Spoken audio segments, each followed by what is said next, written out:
Hello all, I am Vinit Krishna. In this presentation we will see the second part of module 6 of subject ME206 fluid machinery.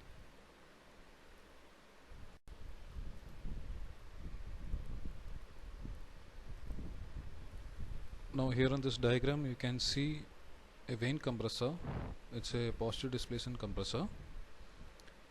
The vane compressor consists of a disc which rotates eccentrically in an airtight casing.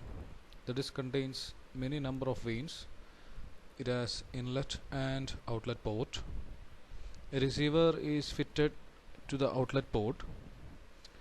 So talking about the working of the vane compressor, what happens is when the rotor rotates, the air is trapped in the pockets formed between the vane and casing. The compression occurs due to the decreasing volume in the pockets formed and also due to the backflow of air. So at first the rotary motion of vanes compresses the air in the pockets. Next, when the rotating vane covers the exit port, the high pressure air from the receiver backflows into the pocket. This backflow again increases the pressure of trapped air. Now this is how a vane compressor works. Now this is the PV diagram of a vane compressor. So as you can see, when the rotor rotates, the volume of air is V1 and atmospheric pressure is P1. Now pressure P1 and V1 are the suction conditions. During suction, V1 is the volume, P1 is the pressure. Now that air is trapped in the space formed by vanes, rotor and casing. Now air gets compressed due to two operations. First, the compression starts due to decreasing volume between rotor and casing. So here the volume is reduced from V1 to Vi. That is the first part of compression. Now first part of compression of air is obtained by squeezing action. Secondly, the air is compressed due to backflow of compressed air from the receiver. Here in the second part, the air is compressed at constant volume to a pressure P2. The first part of compression takes place at isentropic compression process. Now this is the first part of compression. Now this process is an isentropic compression process, 1 to I. It's an isentropic process. Now this is the second part of compression process. It's a constant volume process, I to 2. So here you can see, as we all know, that area under PV diagram, that's a work done, right? So here two areas you can see. Now this area, this area represents the work done on air due to first part of compression, that is isentropic compression.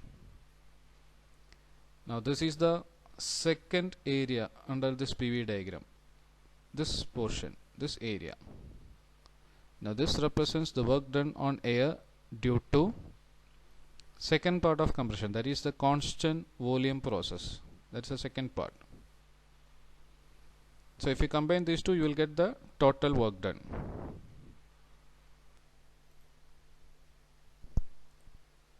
So as we saw in the previous slide, that the work done per revolution consists of two parts. First part being the work done by rotating vanes, the second part being work done by back pressure. So the final equation for work done per revolution of vanes in the case of a vane compressor can be written as N into gamma by gamma minus 1 P1 into Vs into Pi by P1 raised to gamma by gamma minus 1 plus N into P2 minus Pi into Vi. So the work done consists of two parts. Now in the equation, N is the number of vanes, gamma isentropic compression index, P1 inlet pressure, Pi intermediate pressure. Now this intermediate pressure is formed due to the action of rotating vanes which compresses air in the pockets. Whereas the last one, P2 minus Pi, is the pressure rise purely due to backflow of air. Now here you can see the diagram of a screw compressor. It is also called Lishom compressor. The screw compressors are most commonly used positive displacement rotary air compressor. Rotary screw compressors are widely used today in industrial refrigeration for compression of ammonia and other refrigerating gases. They are simple in design and have few wearing parts and thus easy to install, maintain and operate. They are available in wide range of pressure ratio and capacity. Lubricated screw compressors are available in sizes ranging from 200 to 2,000 meter cube per hour with discharge pressure up to 10 bar.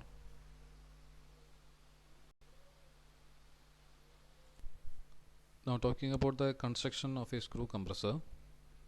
A typical oil-flooded twin screw compressor consists of two mating helical grooved rotors housed within a cylindrical casing with inlet and discharge ports. The main rotor, also called male rotor, is connected to an electric motor. The female rotor is driven by male rotor. Usually the male rotor is made with 4 lobes along the length of the rotor that measures with female rotor, which is having 6 helical flute or gulleys.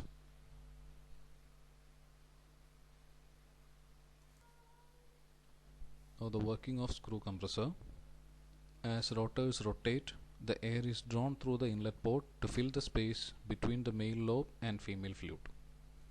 As rotors continues to rotate, the trapped air is moved axially and radially and is compressed by direct volume reduction as enmeshing of lobes of compressor progressively reduces the space occupied by the gas with increase in pressure.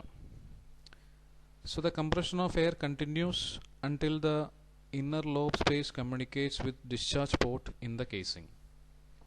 The compressed air leaves the casing through the discharge port.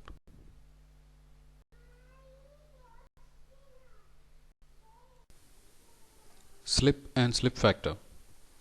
Under ideal condition, it is assumed that the fluid flows smoothly through the impeller, but in actual condition, where a specific number of blades are present, the air gets trapped between the blade impeller passages due to inertia effect. Now, due to this inertia effect, what happens is the fluid gets deviated from its ideal path, and this deviation is known as slip. So there will be difference in the velocities. The difference in the velocities between the blade tip velocity at outlet and the whirl component of velocity of air at outlet. Now that difference in those two velocities, that is CBL2 blade tip velocity at outlet minus CW2 the whirl component of absolute velocity of air at outlet. Now that difference is called slip. The ratio of whirl velocity of air at outlet to the impeller blade tip velocity at outlet is known as slip factor. Now we discussed the difference between those two velocities. Now if you take the ratio of those two velocities, that is the whirl component of air at outlet and the blade tip velocity outlet. So the ratio between those two velocities will give slip factor. Now a centrifugal compressor has maximum work input when the so-called two velocities, that is the blade tip velocity at outlet and the whirl component of velocity at outlet, when those two velocities are equal, then only a centrifugal compressor will be having maximum work input.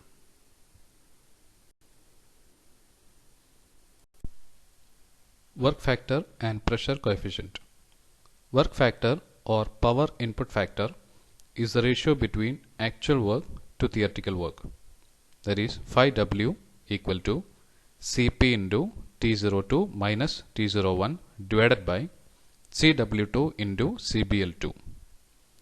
The actual work given to the compressor have to be greater than the theoretical value due to friction between the casing and the air. So in order to take this into account, work factor phi W is introduced. So we can write actual work equal to phi W into theoretical work. Now pressure coefficient phi P is defined as the ratio of isentropic work to Euler's work. Phi P equal to Cp into, please note, T02 dash minus T01. Just above you saw the actual work. Now this is isentropic work. So pressure coefficient phi P equal to, once again, Cp into T02 dash minus T01 divided by Cw2 into Cbl2.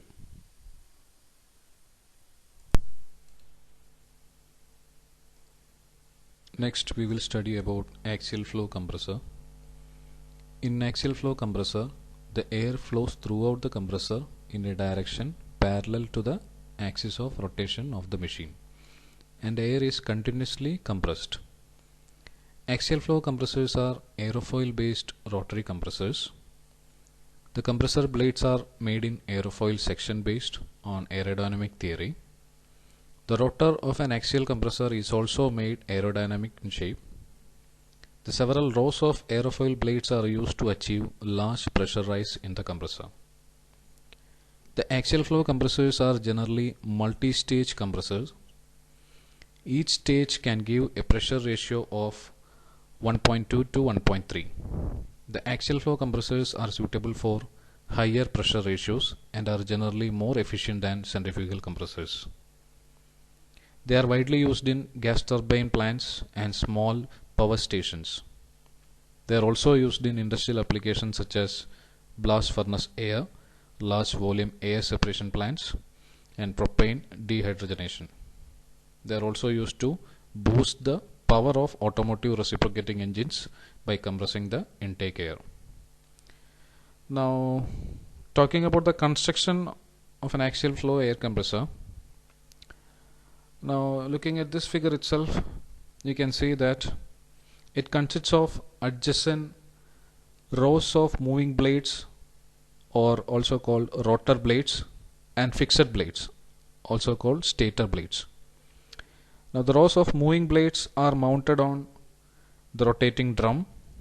The rotating drum is also called rotor, and rows of fixed blades are mounted on the casing of the compressor. The fixed blades are also called stator, represented by S. The rotor blades are also called moving blades, represented by letter capital R. Now a pair of rotating and stationary blade rows is called a stage.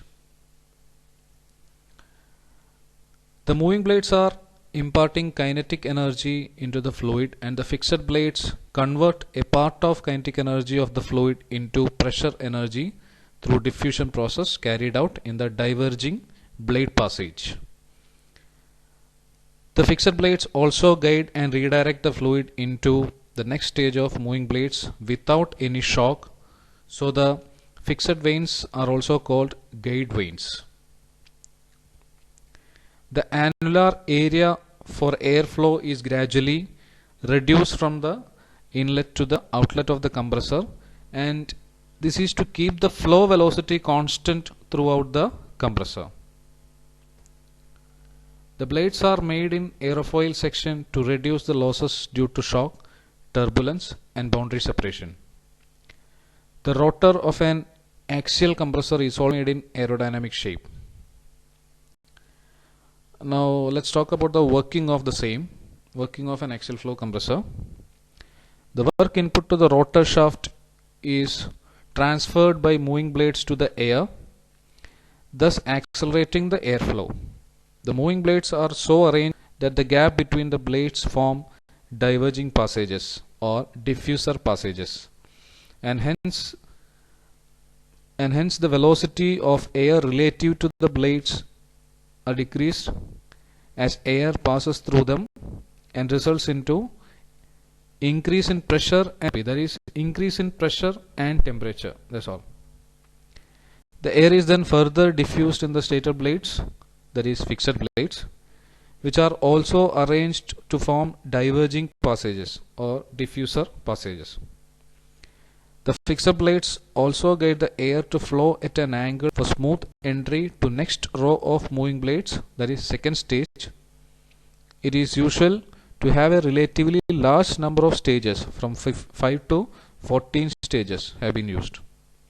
The temperature rise of air is almost same in moving as well as in fixed plates, and axial velocity remains constant throughout the compressor. Now let's discuss about the velocity diagrams of an axial flow compressor. Now the velocity diagrams are given in the next slide. That is, in the next slide you can see the figures which shows the velocity triangles for one stage of an axial flow compressor. Now in the case of an axial flow compressor, the inlet guide vanes will guide the air to the rotor blade with proper angle of attack. Air enters with an absolute velocity c1 and angle alpha 1 into the rotor blade. Now the following points should be considered for the construction of velocity triangle for an axial flow compressor.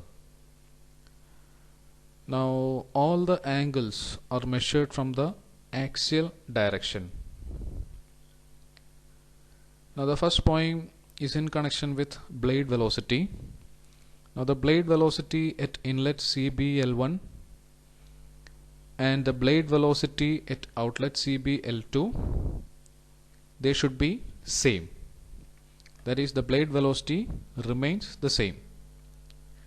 Now this is because the air enters and leaves the moving blades at almost equal radii. Second point is in connection with axial or flow velocity. Flow velocity throughout the compressor remains constant. That is, flow velocity at inlet is equal to the flow velocity at outlet. Cf1 equal to Cf2 is equal to a constant. Flow velocity remains constant. Third point is in connection with relative velocity. Due to diffusion of air in the diverging passages formed by moving blades, there is some pressure rise. This occurs when the velocity of air relative to the blades decreases as passing through the diverging passage of the moving blades, so that the relative of air at outlet CR2 is less than the relative velocity of air at inlet, that is CR1. So CR2 less than CR1. Fourth point being, both world velocity components, that is C, lie in the same plane. And the last point is in connection with absolute velocity of air. Now since the work done on the air by the rotor, hence we can say the absolute velocity of air at outlet, that is C2, or it can be represented as V2 also, is larger than the absolute velocity of air at inlet, that is C1 or V1.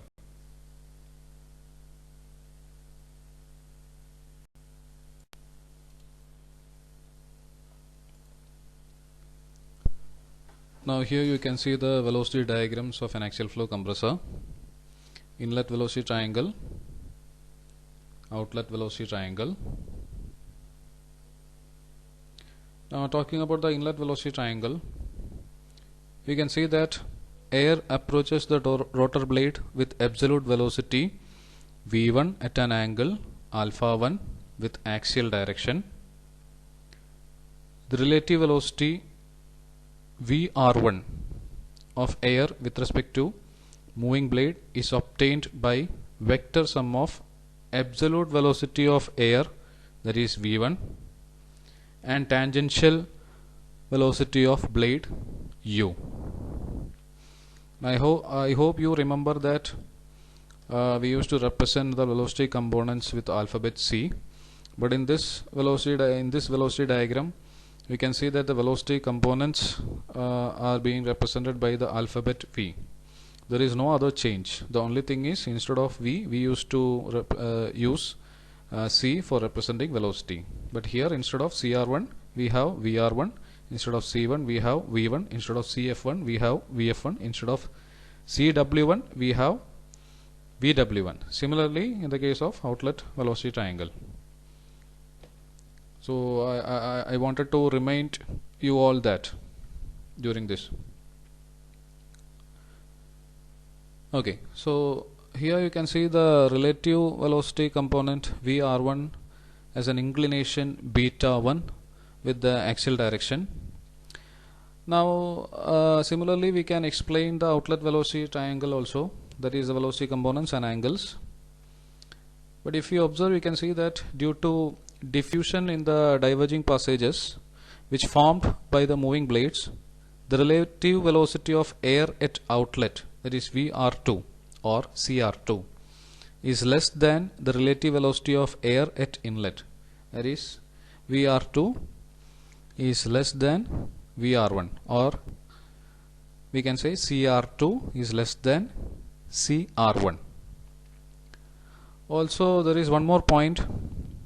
Since the work is done by the moving blades on the air, the absolute velocity of air at outlet is larger than the absolute velocity of air at inlet. That is V2 is larger than V1, or C2 larger than C1.